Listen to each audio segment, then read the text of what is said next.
Хоёрдугаар микрофоныг нээж өгнө үү? За баярлалаа гамаа гişүн. Санал түнэлтэд танилцуулна уу? За сайн байцгаана уу бүгдээрээ. За бүгдээрэнд энэ өдрийн мэндийг хүргэе. Хүрэлцэн ирсэн ажлын хэсгийн хүмүүстээ бас их баярлалаа. За юуны өмнө та бүхэн мэдж байгаа улсын хурлын даргын тогтоолоор 60 орчим ажлын хэсэг байгуулагдсан. За тэрний нэг маань манай эрүүл мэнд эмнэлэг тусламж үйлчилгээ. За тэрний чанар хүртээмж хариуцлагын тогтолцоог боловсронгуй болгох гэсэн ийм ажлын хэсэг байгаа. За ажлын хэсгийн бүрэлдэхүүнд хажуу тийш харах жоо хэцүү шүү. За ажлын хэсгийнхаа удирдлага, зохион байгуул, зохицуултын өнөөгийн нөхцөл байдал, хөдөө орон нутгийн тусламж үйлчилгээний онцлог, за тэгээ олон улсын туршлага, стандарт, за энэ үйлчилгээгээ хүн төвхтэй, нэгдмэл, тасралтгүй байх бодлого ийм эрх зүйн орчныг боловсронгуй болгох талаар ийм хилцүүлэг санал солилцох энд одоо зорилго нь оршиж байгаа. За улсын хурлын энэ за би та хэдэд ажлын хэсгээ танилцуулъя. За ажлын хэсгийн ахлагчаар миний бие ажлын хэсгийн гишүүдэд улсын хурлын гишүүн байгаль орчин хүн сүдэн аж ахуй байнгын хорооны дарга бие бэйсэн гишүүн. За М Бадамсүрэн гишүүн, Эр Батуулд гишүүн, Д Батлууд, Иш Бямсүрэн, Ж Галбадрах, Г Очрбат, Ж Чимбүрэн, Эс Эрдэнэт гишүүд маань манай ажлын хэсэгт орж ажилласан байгаа. За ажлын хэсэгт мэрэгжил, арга зүйн тусалцаа үзүүлэх, мэдээлэл судалгаа, дүн шинжилгээ хийх чиглэлээр дараах байгууллага албан тушаалтнууд орсон байгаа. За Монгол Улсын хурлын даргын зөвлөхөд түрүү инх насан даргын нэрлсэн. За эрүүл мэндийн яам болон харьяа эрүүл мэндийн байгууллагууд, за эрүүл мэндийн даатгалын үндэсний зөвлөл, эрүүл мэндийн даатгалын ерөнхий газар, төрийн худалдаа авалттай холбоотой сангийн яам болон чиглэлийн байгууллагууд, эрүүл мэндийн хөгжлийн төв, аймаг нийслэлийн эрүүл мэндийн газар болон харьяа байгууллагууд, анхан шатны эрүүл мэндийн байгууллага, нийгмийн эрүүл мэндийн үндэсний төв, үндэсний статистикийн хороо, үндэсний аудитын газар, төрийн бус байгууллага болон олон улсын байгууллагууд, анагаахын шинжилгээ ухааны их сургууль. За үүнээс гадна бие даасан бас судалгааны хэд хэдэн байгууллагууд орсон байгаа. За түрүүн ерөн зорилттой хувьд бол нэгдүгээрт эрүүл мэндийн тогтолцоон дах тусламж үйлчилгээ хүргэх удирдлага, зохион байгуулалт, хүн амд үзүүлэх тусламж үйлчилгээний зохицуулт, нэгдмэл тасралтгүй байдал, төрийн эмнэлгийн хагас бие даасан байдал, засаглал, тусламж үйлчилгээний санхүүжилт, чанар, үр дүнг үнэлэх үнэлгээний тогтолцоо, эрүүл мэндийн цахим мэдээллийн нэгдсэн сан бий болгох, их өгөгдлөлтийг ашигласантай холбоотой харилцааг зохицуулах. За тэгээ тусламж үйлчилгээгээ сайжруулах, хүн амд хэрэгцээтэй эрүүл мэндийн тусламж үйлчилгээг хүргэх, за хаана юу хийж байгаагаас үл хамааран адилхан хүртээмжтэй байх, за тэгээ эрүүл мэндийн тусламж үйлчилгээ хүргэж байгаа эрүүл мэндийн хүний нөөцийн хангамж, ажлын ачаал, бүтээмж, гүйцэтгэлийн үр дүнтэй уялсан цалин хүнс нийгмийн байдал гэсэн 3 том одоо хүрээгээр асуудлыг хэлсэн.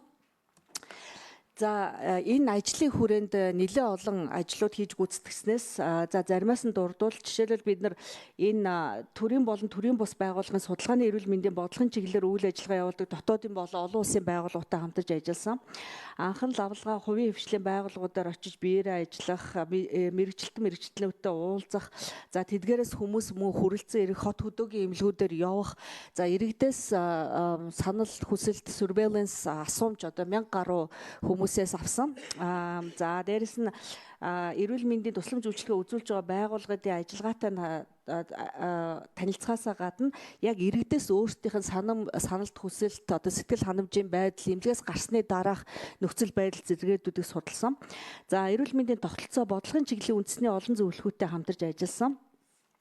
За анхан шатал, төрөлсөн шатлал, хот хөдөө орон нутаг гэх мэтчлэн одоо бүх талын шатлалын эмнэлгийнхэнтэй хамтарсан болно.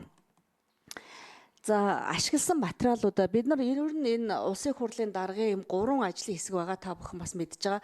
Ийм эмнэлгийн хэрэгсэлтэр Чимбүрэн гишүүн, за тэгээд эрүүл мэндийн даатгалтаар Утган Баяр гишүүн, тэгээд эмнэлгийн тусламж үйлчилгээнд дэр болохоор миний бие.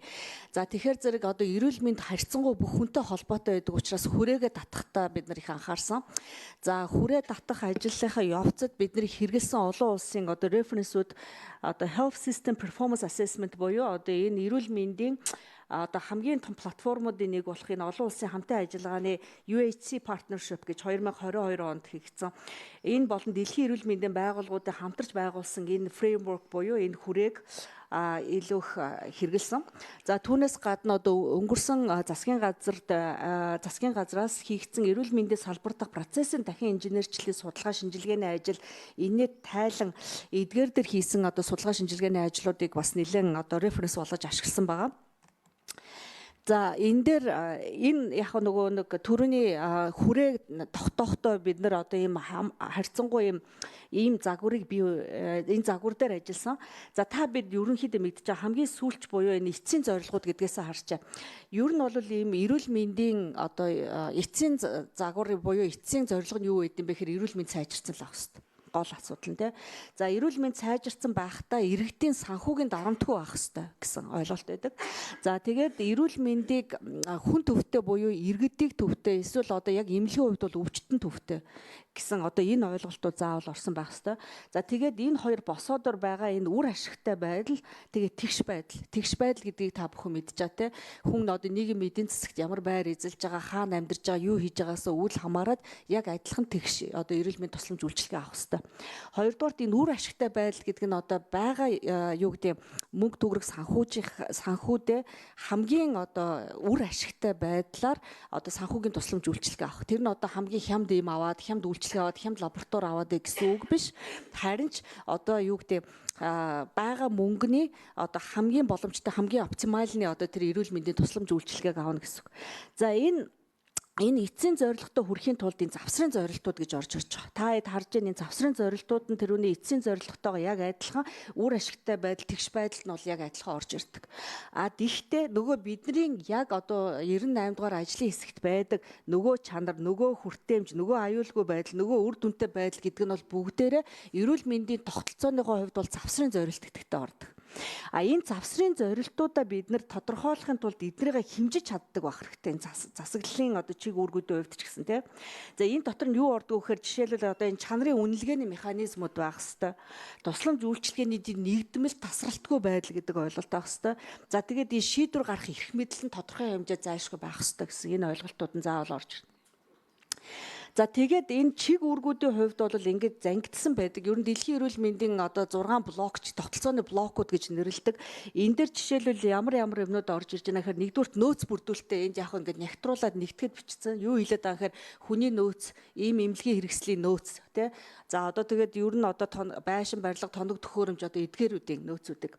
За тэгээд засаглал маш тодорхой байх хэрэгтэй. Засаглал дотор чинь тусламж үйлчилгээ хүргэх одоо тэр нийтийн эрүүл мэнд гэж бид нар уул нийгмийн эрүүл мэндийг орчуулсан юм байлээ. Гэхдээ яг уул нь санаанууд нийтийн эрүүл мэнд те public health гэсэн утгаараа. За тэгээд анхан шатны тусламж үйлчилгээ. За тэгээд тэр нь сум нөгөө өрх те тосхон гэх мэтлээ. Тэгээд төрөгсөн мэрэгжлийн тусламж үйлчилгээ. За тэгээд заашгүй энд санхүүжилт орж ирдэг те санхүүжилтийн тогтолцоо. Тэрэнд энэ дээр нэмээд нөгөө мэдээлэл буюу одоо цахим энэ асуудлууд бас зайлшгүй орж ирэх хэрэгтэй байдаг. Тэгэхээр бид нар энэ ажлын хэсгийн санал дүгнэлт гаргах одоо энэ юу болгоно keyword байгаа шүү дээ. Одоо үр дүнтэй байдал, аюулгүй байдал, эсвэл хүртээмжтэй байдал, чанартай байдал эдгээрийг бүгдийг саяын энэ тогтолцооны хүрээнд байгаа энэ 6 keyword тус бүрдэн ингэж санал дүгнэлтээ гаргасан байгаа. За энэ нэг сонирхолтой слайд байгаа. Миний бодлоор надад сонирхолтой санагцсан. Энэ эмнэлэг тусламжийн үйлчилгээний тухай хуулийн үзэл баримтлалыг 9 жилийн өмнө буюу 2016 оны баталсан. Тухайн үед энийг бүр ингээд баяр ёслолтойгоор хүлээж авсан хууль маш их хүлээцтэй, маш их хүлээлттэй байсан хууль. Тэрэн дээр одоо тухайн үед хилжсэн одоо энэ ажлын хэсгийн гишүүд юм уу тухайн үеийн байнгын хорооны дарга нарын хилжсэн өгнүүдийг та хардаа. За 4 сарын 28 онд хийсэн мэдгдэлтээр за эмнэлэг өнөөдөр боломжтой тулгуурлаж зөвхөн төсөвт найдаж хөгжих биш, зорилттой тулгуурлаж хөгжих ёстой. Энэ хууль гарснаар эмнэлгийн тусламжийн үйлчилгээг хэрхэн зохион байгуулах, санхүүжүүлэх, хянан наривчлах зохицуулт бий болж байна. Түүнчлэн эрүүл мэндийн хуульд заасан нийгмийн баталгаануудын хэвээр мөрдөгдөхөөр тусгацсан. Эмнэлэг, эмч нар, эмнэлгийн ажилтнууд үн цэнтэй байж эрүүл мэнд нь үн цэнтэй болно гэжтэй. Тухайн үеийн улсын хурлын гишүүн одоо ч гэсэн манай улсын хурлын гишүүн ажлын хэсгийн ахлагч гэсэн Одон Туяа гишүүний танилцуулга. За улсын хурлын гишүүн Эл Инх хамгаалан танилцуулгахдаа ард иргэдийн сэтгэлд нийцсэн эмнэлгийн үйлчилгээ үзүүлэхийн төрийн үүргээ. За сүүлийн жилүүдэд ард иргэдийн хүсэж хүлээж байсан эрүүл мэндийн үйлчилгээ хамгийн их доголдолтой ард түмний сэтгэлд хүрдгүү салбар болсон. Ард иргэд өөрт хамгийн ойр байгаа тусламж үйлчилгээг авахд тэнд ажиллаж байгаа хүмүүс нь чадвартай мэдлэгтэй байх ёстойг анхаарч хуулийн зохицуултыг хийсэн. Ингээд бүх шатны эмнэлэгт ажиллаж байгаа хүмүүс өөрийнхөө хөдөлмөрийн зөөр үнэлүүлэх, цалин хүйс, нийгмийн баталгаатай асуудлаа шийдвүлээд явах боломжийг энэ хуулиар олгож байна. За тэгээд эмнэлгийн хагас бие даасан байдлаар тухайн байнгын хорооны дарга байсан тухайн үеийн улсын хурлын гишүүн энэхүү хуулиар эмнэлгийн засаглалын асуудал төрөөс хараат бус байхын зэрэгцээ эмнэлгүүдэд санхүүгийн эрх мэдлийг олгоно. За өмнө нь сонгуулийн үр дүнгээр ялсан намын томилгоогоор эмнэлгийн дарга нарыг томилдог байсан бол хамт олондоо хүлээн зөвшөөрөгдсөн мэрэгжлийн мэдлэг туршлагатай хүн эмнэлгийг удирдана. За төрийн болон орон нутгийн өмчит эмнэлэг нэгдсэн эмнэлгийн захирал нь батлагдсан төсвийг үр ашигтай, хэмнэлттэй зарцуулснаар жилийн эцэст хэмнэсэн төсвийн үлдэгдлийг зарцуулах хэрэгтэй болно. За ингэснээр аль ч эмнэлэг үйлчлүүлэгчдэд татаж тэр эмнэлэгт эрүүл мэндийн даатгалын сангаас илүү санхүүжилт боломж олдогно. Олон жил социализмын системээр явсан Семашко системээс бид нар салнаа гэсэн ийм утга санаа бүгдийг илэрхийлсэн. Тэгээ одоо 9 жилийн дараа энэ хуулийн үзэл баримтлал, энэ хуулийн ярьжсэн үндэслэл энэ бүх юм яг хэвээрээ яг асуудал ерөөсөд дуусах байхгүй. Яг тэр чигээрээ бүр. Яг өнөөдрийн асуудлыг ярьж байгаа урьдчилж харсан юм шигээр яригдаж байгаа. За ингээд харахаар зэрэг жишээлбэл эмнэлгийн бие даасан байдлыг одоо юугаар тухайн үед одоо юу яана гэж хэлсэн бэ? Баталгаажуулна гэж хэлсэн бэхээр за туцтай болчихноо тий. Төлөөлөл удирдах зөвлөлтөө болоо төлөөлөл удирдах зөвлөлөөрөө эмнэлгийн хагас бие даасан байдлыг ингээд засаглал нь тодорхой болно. Эрүүл мэндийн яамнасаа хит харьяалтай, дандаа төвөөс удирдлагатай нөгөө Семашко буюу социалист системээс салах энэ бүрднэ гэсний үндсэн дээр энэ 9 жилийн хууль хэрэгжээд явж байгаа үндсэн дээр одоо харахад нийт ерөөсө 13 эмнэлэг л төлөөлөл удирдах зөвлөлттэй. Үлдсэн 38 гаруй нь ерөөсө төлөөлөл удирдах зөвлөл байхгүй. За тэрэн дээр жишээлбэл тэр нийт төрийн одоо 14 орон нутгийн төрийн өмчт төрөлдсөн мэрэгжлийн төвөөс 6 буюу 42.8%.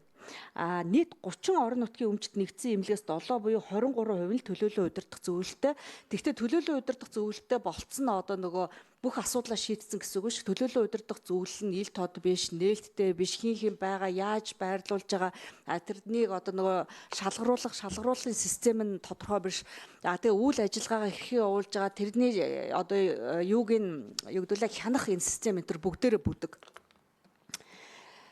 За ингээд одоо асуудлууд нь хаана юундаа байна гэд бид нартэй. За дараах толгомдож байгаа асуудлуудыг эрүүл мэндийн байгууллагуудтай уулзаж хот хөдөө орон нутаг одоо ингээд 20 гаруй хувьсгал төрийн одоо эмнэлгүүдээр явхад за нэгдүгürt хууль дүрм журам эмнэлгийн үйл ажиллагааны бодит нөхцөлт байдалд ерөөсөө гүйцэхгүй байна тий бодиттой биш байна амьдралаас тасарсан байна тогтоол хууль дүрм гарсан нь ерөөсөө хол байна хэрэгжүүлэлтэн дээр хэрэгжүүлэх боломжгүй юм хуулиуд байна. За эрүүл мэндийн хууль эрх зүйн зохицуулалт нь тодорхой бишээс гадна хоорондоо зөрчилтэй байна гэж байна тий. За 3 дугаарт мэрэгжлийн хариуцлагын энэ тогтолцоон сул байна. Тэрийг дүгндэг арга нь алга байна. Мэрэгжлийн тогтолцоон сул бахаараа зэрэг одоо хариу үйлдэл үзүүлэх responsiveness байхгүй байна. За хуулийн нэр томьёо үүрэг нь тодорхойгүй. Дээрээс нь хуучирсан онцлогоо шинжилгээний одоо энэ зааврыг эмчилгээг стил хэрэгжилж байна. Саяхан стандарттай хууль эрх зүйн сая бид нар бас хэлсэн шүү дээ улсын хурлын чуулганд. Тэрэн дээр хэл маш тодорхой байгаа шүү дээ. Эрүүл мэндийн салбарт гэхэд 720 гаруй стандартууд байгаа. Тэрнээс одоо ерөөсөө яг хэрэглээд боломжтойнууд нь тун цөөхөн. За тэгээд нөгөө хуучирсан бүр 1960-аас 90-ад оны хооронд хэрэгэлсэн стандартууд нь стил ажиллаж байгаа. Тэр стандартаа мөрдөж явахаар олон улсын нөгөө нэг юутайгаа стандарт практикуудтайгаа зөрдөг. Тэрэн дээр бичсэн ийм тариа үйлчилгээнүүд нь одоо байхгүй. Тэрийг халаад олон улсын стандартыг дагаа явуучих гэхээр стандартаар зөрчсөн гэдэг ийм чимэлгийн ажилчид нь өөрсдөө асуудалд хэрэг төвөгт орооцолчих гээд байдаг. За тэгээд ингээд төлөөлөл удирдах зөвлөлийн шийдвэр нь их удаашралтай дотоод зохион байгуулалт нь одоо их ил тод биш байна. Эмнэлгийн бие даасан шийдвэр гарах эрх мэдэл нь тун тутмаг бөгөөд хязгаарлагдмал удирдлагын шат амжилга ихтэй хурдан шуурхай юм тогтолцоо байгуулах зайлшгүй шаардлагатай байна. За тэгээ өнөөгийн эрх зүйд орчилтоо одоо нөгөө нэг KPI буюу нөгөө юу байхгүй. Тэгээд суурилсан одоо KPI суурилсан энэ цалин урамшуулал эсвэл татаасан энэ систем нь эрүүл мэндийн салбарынхаа онцлогт ерөөсө таарахгүй байна. За тэгээд эрүүл мэндийн яам, эрүүл мэндийн газраас тогтоогдсон эмнэлгийн бүтэц зохион байгуулалт, дүрэн, оронтоо, стандартыг мөрдөх ёстой. Энэ нь гэвч санхүүгийн үр ашиггүй байдлыг. Ийм учраас эрүүл мэндийн эмнэлгийн байгууллагада өөрөө дарамттай бие даах нөгөө менежмент байхгүй. Хэтэрхий өдөр тутмынхын үйл ажиллагаанд оролцдог. Ингээд явхаараа зэрэг нөгөө түрүүний яриад идэг нөгөө Симашка системийг халтсан гэж бодоод байгаа боловч үнэндээ тэр нь байхгүй. Тэр чигээр байгаа. За ингээд харахаар зэрэг яг үнэндээ олон улсын түвшинд ямар байгаа юм бэ гэж харьцуулт хийж үзэж байгаа юм л да. Жишээлбэл бид нар энэ орон тооны бөгөөд эмнэлгийн тусламж үйлчилгээний тулгамдж байгаа асуудлыг мянган хүн амд ноогдох орны тоогоор ингээд харахаар тэр дэлхийн дунджийг яг дунд нь улаан өнгөөр 3.3 гэж тавьсан байгааз. Гэтэл манай Монгол улс тэр дунд цэнхрээр 10.6 гэж байгаа. Тэгэхээр дэлхийн дунджтайгаа харьцуулахаар мянган хүн амд ноогдох орныхоо тоогоор 3 дахин өндөр буюу хангалтаагаас бүр илүү үзүүлэлттэй байгаа даа. Тооны хувьд шүү те. Тэгсэн мөртлөө одоо баруун талд дээр саарлаар нь бичснийг харахаар орны хүлээгдэл ихтэй, хүртээмжгүй эмнэлгийн хүрэлцээ муутай, оочр ихтэй, мэс таслын тусламж үйлчилгээний хүлээгдэл ихтэй, эмнэлэгт удаан хугацаагаар хэвтэж эмчлэх шаардлагатай эмчнэрийг эмнэлгээсээ гар гэж шаарддаг, хурцсан эмгэг буюу сэргээн засах үйлчилгээний ор хүртээмж байхгүй, эрчим дэмжлэгээний ор хүртээмж байхгүй энэ гэх мэтчлээ энэ асуудлууд юусоо огт тасрахгүй байгаа. За эрүүл мэндийн салбарын хүний нөөцийг бас аваад үзье. Хүний нөөцтэй. За хардаа дэлхийн дундаж бас л эмчийн хувьд бид нар дэлхийн дундаж нь одоо 1.7 мянган хүн амд ногдох. Сувилагчийн тоон 3.7 байдаг бол Монгол хүнд энэ нь бас л харьцангуй гайг байгаа. Эмчийн хувьд бол бүр сайн. За юуны сувилагчийн хувьд ч гэсэн дунджаасаа арай дээгүр байгаа даа. За тэгсэн мөртлөө л одоо ингээд харахаар зэрэг бид нар тэр цаад үндсэн эмч цалин бага, цалин үйлс нь гүйцэтгэлтэй суйрлаагүй, ажлын ачаал ихтэй, ажлаас хашрах хам шимжт нь ихтэй, ажиллах орчин нөхцөл хангагдаагүй, эмнэлгийн мэрэгчлэлтний эрх зүйн орчуулалтны зохицуулт их тааруутай. За тэгээд ингээд харахаар зэрэг цалин бол ингээд нэмэгдээд байгаа харагдаад байгаа. Энэ юу инфляцтай уялдуулсан тоо шүү, adjusted. Тэгэхээр инфляцийн доор юу яахгүйгээр. За тэгээд бид нар энэ процессын зураглалыг анхан шатлал, лавлгаа шатлал, төрөлцсөн эмнэлэг тус бүрээр нь ингээд зураглалыг гаргаж үүссэн. За энэ дээр юу хийж байгаа гэхээр за жишээлбэл иргэн дорж гэх нөө иргэн баяр гэж нэрлэнэ үү те иргэд нь ингээд очихоор зэрэг за жишээлбэл анхан шатны тусламж үйлчилгээнд дээр за хүн өвдлөө хин тантахаа мэддэг. Таньдаг хүн байна уу? Манайх нь ерөөсө хамгийн түрүүнд асуудаг асуулт энэ тийм таньдаг хүн байна уу те? Эсвэл Facebook групп одоо энэ тэндээс асуугаа явцдаг те. За тэгэнгүүтээ одоо ямар эмнэлэгт очих юм бэ? Бас тодорхой байх ш. Хэрхэн хандах нь ойлгомжгүй те. За тэгэнгүүтээ за өрхийн эмнэлэгт хэрвээ очио гэд шийдсэн гэхэд одоо өрхийн эмнэлэгтээ цаг авах хэрэгтэй. Хэрхэн үзүүлэх үү? Яаж үзүүлэх үү? Ямар эмч вэ? Энэ талаар огт мэдээл хаанаас авах нь их ойлгомжгүй. Захим систем вебсайтуудыг харахаар зэрэг манай төрийн вебсайтуудыг яг л ижил тэгш нэг ерөөсөө ямар ч мэдээлэл авах боломжгүй шал өөр зорилгоор байгуулагдсан. Түрүү Саран Чулуун гишүүний хэлсэн үнтэй бас те өөр асуудал дээр ер нь ерөөсөө тэр асуудал яг байгаа. За тэгээд өрхийн эмнэлэгт одоо өөрөө очиж бүртгүүлнэ. Тэгээд өрхийн эмнэлэг рүү ингээд оронгууд нөгөө өрхийн эмч нар маань тэнд очиод өрхийн эмчийг хийх ажил дээрээ ингээд маш том багаж тоног төхөөрөмж лаборатори үзүүлэх баахан шинээр нэмэлт юмнууд өгч чинь. Хэрвээ дахиад өөр эмнэлэгт очиод тэр нөгөө MRI компьютер томографт үзүүлэл баахан наривчлсан шинжилгээ хийх юм бол тэгвэл өрхийн эмнэлэгт юу ч ихнээс очиж яадан гэсэн ойлголт бүхэнд шууд турж байгаа байхгүй. Тэ? Тэгэхээр тэр өрхийн эмнэлэг бол хийх ёстой зорилготой хүрэхгүй үйл ажиллагаагаа үзүүлэхгүйгээр яваад байна гэсэн байхгүй. Нөгөө тогтолцоо, нөгөө нэгдмэл байдал, нөгөө интеграчлсан бие биентэйгээ юм уялдаатай холбоо гэдэг чинь энэ ингээ алдагдаад байгаа. За эмчийнхаа үзлэгт орноо нөгөө үзлэгийн одоо эмчийн чанарын одоо бараг л бүх эмнэлгийнхэн өрхийн эмнэлгийнхээ өөрсдөө ярьж байгаа. Сургууль төгсөд дөнгөд ирсэн ялангуяа энэ хувийн эмнэлгийн хүүхдүүд эмчээрээ шууд хийх бэлэн биш байна. Бэлдэж нэг юм уу 2 жил ажиллуулж байгаад аваад үлдэхээр тэгээд зөвөр дамжин өнгөрөх болгоод өөр эмнэлэг рүү яваад өгч байна. Тэгэхээр энэ өрхийн эмнэлгийн эмчнэрийн одоо энэ чанарыг сайжруулахгүйгээр бид нар шууд одоо системийн өөрчлөлтийг яриад буюу гейткипинг энэ төр хийгээ явахд их аюултай иргэдтэй өөрсдөд нь эрсдэлтэй байгаа даа. За ингээд дараагийн ингээд асуудал араасаа явж байгаа. За тэрүүнтэй яг адилханаар бид нар энэ дүүргийн эмнэлэгт жишээлбэл хандуул яах юм нэгдсэн эмнэлгүүд дээр те. За ямар тохиолдолд бас л нөгөө иргэнч адилах. Ямар тохиолдолд дүүргийн эмнэлэгтээ очих юм? Яагаад хандах ёстой? Ямар байдлаар хандах ёстой? За өрхийн эмнэлгээс эн чинь ингээд 3 янзаар орж байгаа. Өрхийн эмнэлгээс илгээчнийг очиж болж байгаа. Тэ одоо referral system маягийн. За хоёрдугаарт өөрөө яваад очиж болж, гуравдугаарт яаралтай тусламж үйлчилгээ очиж үзүүлээ тэргүүрээ referral хийн. За тэгэнгүүт энэ ерөнхий эмнэлгээс ямар журмаар ямар процессор хэрхэн яаж хандах бас л мэдээлэл нөгөө иргэнд байхгүй доржид те. За дүүргийн эмнэлэг болон дүүргийн эрүүл мэндийн төвийн ялгааг ерөөсөө мэдэхгүй. Иргэн байтгаа салбарын хүмүүс нь ч заримдаа ингээд бүр ялгахгүй болсон. Яа тэгэхээр бүгдийг нь ортоо болгоцсон. Гинтгэн өөрчлөлт гаргаад уул нэг нь ортоо нэг нь оргүй байсан шүү дээ. Энд чинь тэргүүрээ ялгадаж үйл ажиллагаа явуулдаг. Одоо бүгдээр ортоо болсон. За тэгээд цуг авах үйлчилгээ чирэгдэлтэй, дуудлага авахгүй, одоо өвчний асуумжаа аваад идэг, асуумжаар асуудлаа шийддэг.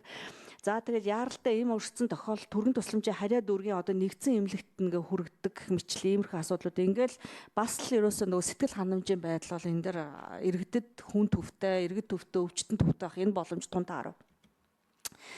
За одоо иргэн төрөлцсөн эмнэлэг мэрэгжлийн төвүүдэд очиж үзүүлэхээр яаж вэ те? За бас л төв эмнэлгийн эмч нарыг уулын бидлэгтэй, ур чадвартай, сайн эмч нар ажилдаг тоног төхөөрөмж илүү сайтай гэж бодоод одоо тэр шууд одоо энэ төрөлцсөн нарийн мэрэгжлийн эмнэлгрүүдгаа иргэнд орж хандж байгаа. За очихдоо хоёр байдлаар очиж болно. Уцаар юм уу, e-Mongolia аппликейшнаар цаг захиална. Эсвэл өөрийн биеэр очиж цаг аваад очиод үйлчлүүлнэ. За тэгээд товсон өдрөө захин бүртгэлд очсноо дахиад бүртгүүлнэ. Тийм бол одоо төрөөлөд яах ч дахиж энийг хийгээд байгаа тийм үү. За тэгээд зовирыг асуугаад үзүүлээд одоо эмч болон тодорхойлохтой тэгтэл ингээд цаг авахдаа цаг асуух үедээ энийг одоо ингээд зовир нь юу яасан ингээд баахан юм ярина. Асууна. За тэгээд үйлчлэгээний урсгал нь өөрөө ойлгомжгүй, үйлчлэгч үзүүлэх кабинетээ хаагаад баахан цагаа алдна, товсон цагтаа үзлэгтээ яг хамрагдаж чадахгүй. За үзлэг онцлогоо шинжилгээ, эргэн давтан үйлчлэгээ энэ хоорондоо дандаа салангат 2-3 сар хүлээж аваад арайхаж үзүүлэнгүүд ийм шинжилгээ хийнэ гэн очоод тэр эмнэлэг дээр хийхээр очно дахиад тэр лаборатори дээр 2-3 сар тэгээд хувийн эмнэлэг рүү очно. Тэгээд хувийн эмнэлэгт маш үнэтэй онцлогоо эмчилгээ шинжилгээгээ дахиад хийлгэнэ. Шинжилгээг тэгчээ дахиад яваад очино, дахиад цаг авна, дахиад шинжилгээний дутуу нэгэ дахиад буцсан, дахиад хувийн эмнэлэг рүү очино. Ингээ бүр өстой яаж энэ хүмүүсээ нэг нааш часан цай явуулах вэ гэж байгаа юм шиг энэ процесс нэмээд бүр нөгөө нэг хотын юу гэдүүлээ бүглэрөө таглараа тэрэн дээр ч гэсэн нэмэлт юм юу гараад байна. За энэ ингээд хүн төвтэй үйлчлэгээ болж чадахгүй байна, менежментийн систем зохицуултгүй байна, чирэгдэл ихтэй байна. За тэгээд одоо нөгөө хурц нас баралтын өвчлөлийн номер 1 байгаа ш зүрх судасны өвчлөл, тарих, ишимийн цус харуулт эдгээр өвчлөлтөр нөгөө тасрагдмал буюу яг яаралтай тусламж үйлчлэгээ юм уу одоо хурц асуудлаа шийдэгдээд дараачих нь алхам нь хаана яаж очих вэ гэдэг нь ойлгомжгүй. Энэ үйлчлэг нь бас өөрөө хүртээмжгүй. Ингээд ерөөсө явахаар зэрэг ямар ч шат дараалалаар нь ярьсан ч гэсэн энэ нөгөө нэг нэгдмэл байдал, хүртээмжтэй байдал, чанарын асуудал, эргэн төвтэй байдал, одоо чирэгдэлгүй байдал эдгээр бүх асуудлууд нь ингээд тоглолтоод байгаа. За дээрэс нь одоо бид нар нөгөө нэг нэмээд энэ 20 минутын хот гэдэг үзэл баримталтай болчихж байгаа шүү дээ, 20 минут 40 төгрөг. За тэгээд бүхэл хүртээмжтэй тусламж үйлчилгээг бид нар 20 минутын дотор аавна гэд. Энтэй хамааралтай бас энэ эмнэлэг тусламж үйлчилгээ, өрхийн эмнэлэг энэ төр яаж зохицуулах вэ гэдэг асуудлууд бас хурцаа тавигдчихаг. За ер нь олон улсад бидний одоо нөгөө алсын хараа 20 тавьтж байгаа олон улсын одоо яг бидний эрүүл мэндийн сайжирч үгүй гэдэг хит хэдийн индикатор байгаа шүү дээ. Тэрний дунд наслалт байгаа, эхийн эндэгдэл байгаа, одоо няран эндэгдэл байгаа, 5-аас доош насны хүүхдийн эндэгдэлч гэдэг ингээд тэгээ халдвар төвчөө энэ гэдэг тодорхой тоонууд байгаа. Энэ дотроос зөвхөн манай алсын хараад байдаг бас олон улсын одоо нийгэмлэгийн өмнө бид нар хариуцлага хүлээсэн одоо энэ дундаж наслалтыг аваад үзээ л та. За дундаж наслалт 2050 он гэхэд 82 нас хүргэнэ гэж заасан байна. За ингэнгүүт бид нар 2010-аас 2020 оны хооронд буюу 10 жилд дундаж наслалт яг үндэ бол 2 насаар л нэмэгдсэн байна. 10 жилийн дотор 68.1-ээс 70.7 болсон. За тэгээд харахаар зэрэг уулын эрүүл мэндийн сайдын багцын бодит өсөлт нь бол инфляцийн нөлөөллийг арилгаа тооцоод үзэхээр юу яаж байгаа вэ? 1.7 дахин нэмэгдсэн байна. 250-аас 428 хүртэл. За тэгээд цаашаага ингээд яваад үзэхээр нийт 4 жилийн хугацаанд энэ дундаж наслалт нь 0.7 насаар нэмэгдсэн байна. 4 жилийн хугацаанд. Буюу ахаад ингээд харьцуулаад үзэхээр энэ зөвхөн мөнгнөөс хамаарж ийн үгүй юу гэдгийг бас давхар үзүүлэх гэж энэ слайдыг үзүүлээд байна. За 2021 онд 1.28 их найд байсан бол 2024 онд 1.89 их найд буюу 680 тэрбум төгрөгөөр бас инфляцийг тооцохгүйгээр нэмэгдсэн байна. Гэтэл нөгөө нэг дундаж наслалт чи ерөөс хүрэхгүй. Инхээр 2025 оныхоо төвш нөгөө 74-д бид нар хүрч чадах уу гэдэг асуудал жишээлбэл тэ. За ингээд эрүүл мэндийн тогтолцооны одоо ажлын хэсэг, дэд хэсэг, мэрэгжлийн багаараа ингээд нэгтгэгдээд бид нар за ийм үр ашиггүй байгаа гол 10 шалтгаан байна гэж дүгнэж байгаа. За нэгдүгээрт тусламж үйлчилгээний хуваагдмал байдал. За түрүү ярьсан те нөгөө анхан шатлал, авалгай шатлалын хоорондын зохицуулт байхгүй, шинжилгээ онцлогооны давхардал ихтэй, эмчилгээ онцлогооны хүлээгдэлтэй, хүртээмжтэй.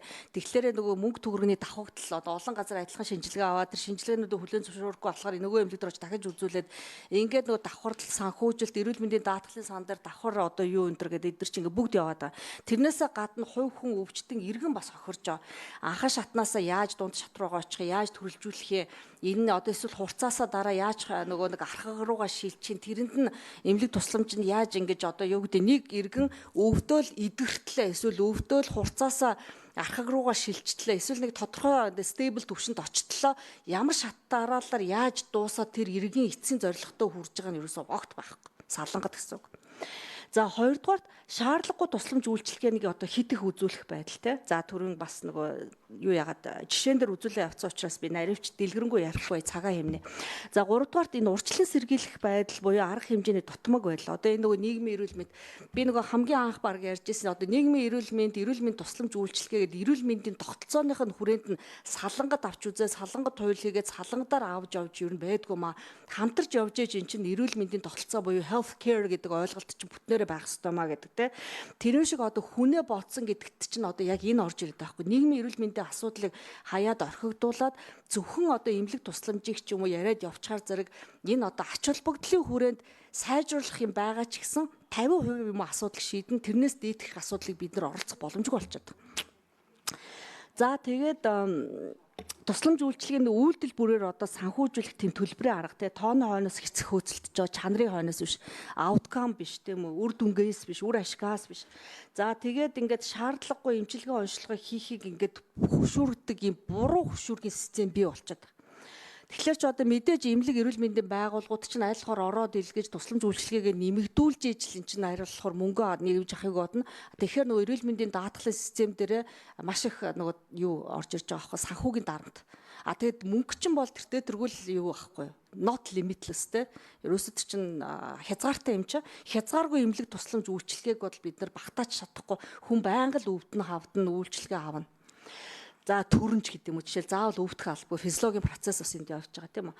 За тэгээ сахим сэтгэлийн систем үр ашиггүй байдал. Одоо та хэд бүгд л мэдж байгаа эмч эмнэлгийн газар үзүүлсэн.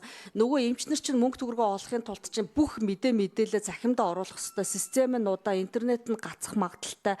Тэгэхээр нөө системдээ бүх юмаа бүрдүүлж мөнгө нь орж ирдэг болохоор баг хүнийхээ нүд рүү ч харж амжихгүй компьютертайгаа зууралдаад бицээр агаал таарна. Тэ. За нэгдүгürt хоёрдугаар тэр системнүүд нь хоорондоо интеграчлахгүй болохоор зэрэг эмнэлэг болгон дээр очих болгондоо дахиад хүн нэр уус анамнез шинжилгээ бүх юма эхнээсээ ахаал ярина. Онцлогоон дээр тийг н аптектаар очиод тийг н бүр шат дамжлага болгон дээр ерөөсөө ийм л юм яв. За тэгээ захин бүртгэл нь үнэтэй алдагдaltaй цэрэн дээр одоо ашиг сонирхолтой байж байгаа солин молно гэнгээ яриад байл ер нь дуусахгүй. За 6 дээр болохоор захиргааны нэмэлт зардал одоо хитэх бичиг цаасны ажил байна тий тооцооны нарийн төвхтэй байдлууд байна даатгалын хүн суртал нь гаргаж ийн үнэхээр өвчтөн хүн төвтэй үйлчлэгэнд хандуулах энэ хандлт нь суларж ийн яг болохгүй юунаас юу гэдэлээ санаатай бөгөөд санаагүй бас их зөндөө асуудлууд энд гараад байгаа. За тэгээд 7 нь болохоор ажиллах хүчний төлөвлөлт нь хангалтгүй. Эрүүл мэндийн салбарын хүний нөөцийн хангамж нөө burning effect хүн амын эрүүл мэндийн хэрэгцээ хоёрын хооронд ингээ үүсэж байгаа үйл нийцэх байдал нь хүний хомсдол нь одоо эсвэл бэлтгэгдсэн хүний нөөцийн одоо дутуу ашиглалтанд хүрээд байгаа. Буруу ашиглалтанд яваад байгаа. Бодлогоороо зангидахгүй байгаа, бодохгүй байгаа, санахгүй байгаа тий. Эсвэл одоо өөрөө яг эрүүл мэндийн тусламж үйлчилгээ үзүүлдэггүй байгууллагууд нь бодлогыг хийж өгөөд өдөр тутмын үйл ажиллагаанд оролцоод ахаар өөрөө хийхгүй байгаа юм чинь тэр чинь амьдралдаа хэрэгжихгүй байдал үүсэх магадлал өндөртэй байгаа. За тэгээд тэр бодлого хэрэгжүүлэх хүмүүс маань нөгөө цаас бичгээрээ дарагдчихсан. Нэг мэрэгчлэлт нь өчнөө олон газар зэрэг ажилладаг, бас л цаг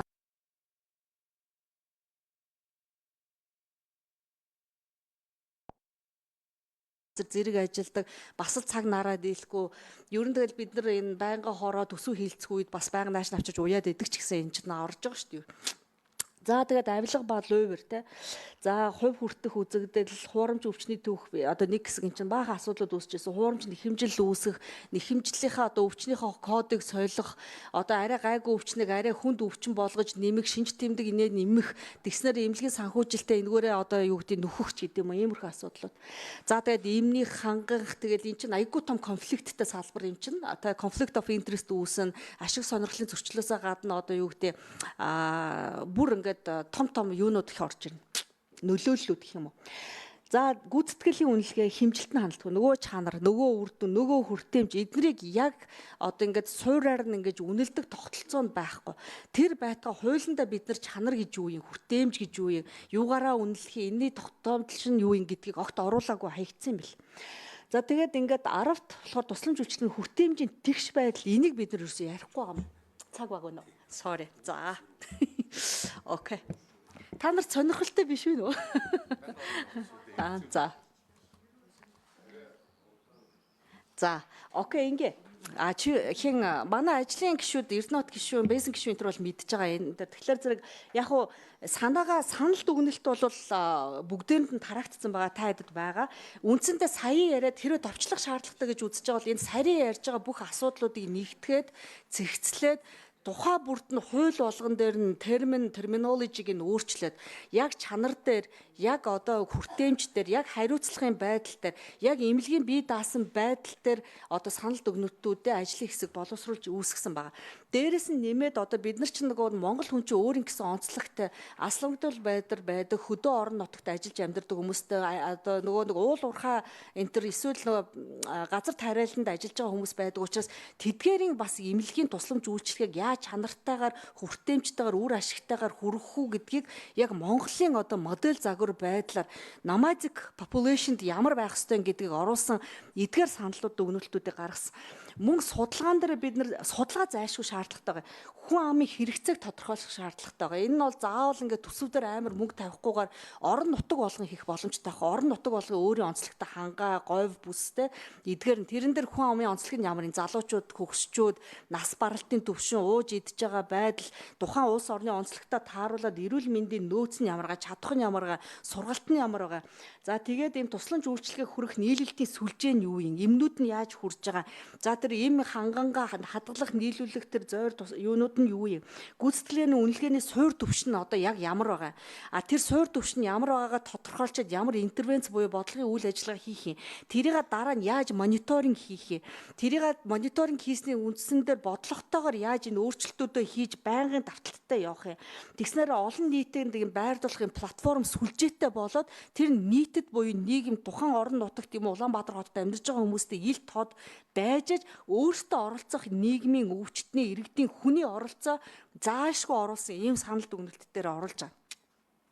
За тэгснээрээ бид нар энэ нөгөө түрүүний Дэлхийн эрүүл мэндийн байгууллагын блок Universal Health Coverage буюу нийтийн эрүүл мэндэд хүрэх ёстой энэ зорилгодоо нөгөө нийгмийн эдийн засгийн хөгжил, нийгмийн эв нэгдэл, сайн санааны байдал гээд бүх том зорилгаараа нөгөө Health in All Policy буюу эрүүл мэндийг бүх бодлогод гэсэн энэ зорилготой хүржээж эрүүл мэндийг ерөөсө тогтолцооных нь хүрээнд авч янзалж ээж энэ асуудлуудыг шийдэгдэх юм байна гэдгийг одоо эрүүл мэндийн үйл ажиллагаар явж байгаа 3 ажлын хэсэг Отгон баяр гишүүн Чимбүрэн гишүүн манайг энэ ажлын хэсэг бүгдээрээ нийтэд хамтарсан хурлаараа яриад ер нь ийм нэг шийдэлд хүрсэн байгаа гэдгийг бас энд хэлье. За энийг одоо сая ингээд нэгтгэл ерөнхийдөө ярьчлаа гэж бодоод та бүхэнд асуулт байна уу гэд юу ячаа гэдэг. Ингээд тус нь ингээд санал дүгнэлтийн хураангуй агаалгыг бас ингээд бичээд PPT-гээр бэлтцсэн байгаа.